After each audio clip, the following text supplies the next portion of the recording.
Hello students, आज हम बात करेंगे जीएसटी के नॉन सप्लाई के बारे में, जो कि सेक्शन 7 सब सेक्शन 2 और शेड्यूल 3 में बताए गए हैं।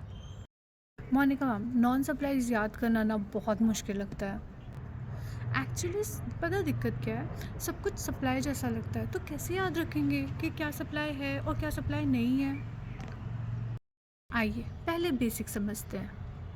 नॉन सप्लाईज का मतलब है वो ट्रांजैक्शन जो जीएसटी के सप्लाई स्कोप में नहीं आते हैं,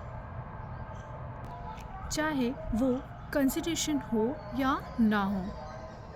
ये अब एक एक्रोनिम बनाते हैं और एक सीन इमेजिन करते हैं, जो ट्रस्ट मी याद रखने में बहुत हेल्पफुल करेगा।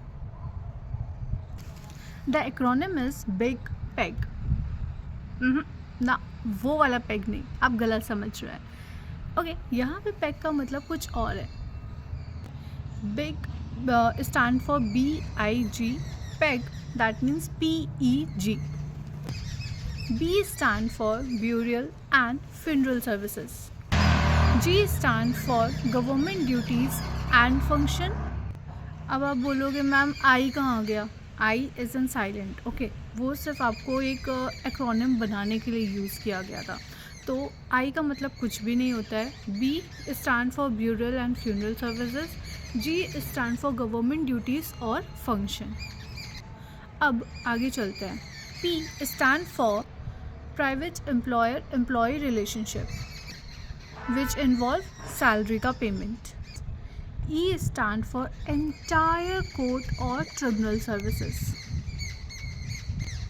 G stand for gift up to 50,000 which is given by employer to his employee. Ma'am इसका एग्जाम्पल दे सकते हो क्या? हाँ ज़रूर, इमेजिन करो एक फ्यूनरल सर्विसेज हो रहा है। ओके, ब्यूरल वाला पार्ट कवर। ओके, इस पर जीएसटी नहीं लगता। गवर्नमेंट अपने सॉवरेन फंक्शन परफॉर्म कर रही है, जैसे इनकम टैक्स कलेक्ट करना। ये भी नॉन सप्लाई है। तुम्हें अपने एम्प्लॉयर से सर्विसेज मिलती है, इस पर भी जीएसटी नहीं लगता। कोर्ट या ट्रिब्यूनल में जो भी जजमेंट हो रहे हैं विच कवर एंटायर कोर्ट सर्विसेज, उस पर भी जीएसटी नहीं लगता। और अगर एम्प्लॉयर तुम्हें 50,000 तक का गिफ्ट देता है तो उस पर भी जीएसटी नहीं लगता, which is covered under the gift clause. Monika ma'am, अगर 50,000 से ज़्यादा का गिफ्ट हुआ तो? अच्छा सवाल है।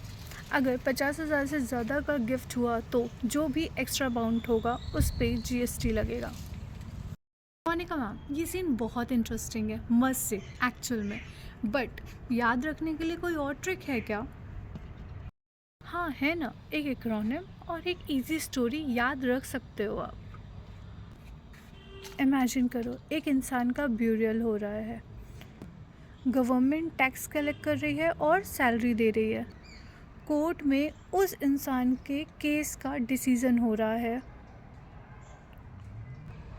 एम्प्लॉयर उसकी फैमिली को 50,000 का गिफ्ट देता है। बस इतना ही नॉन सप्लाईज है।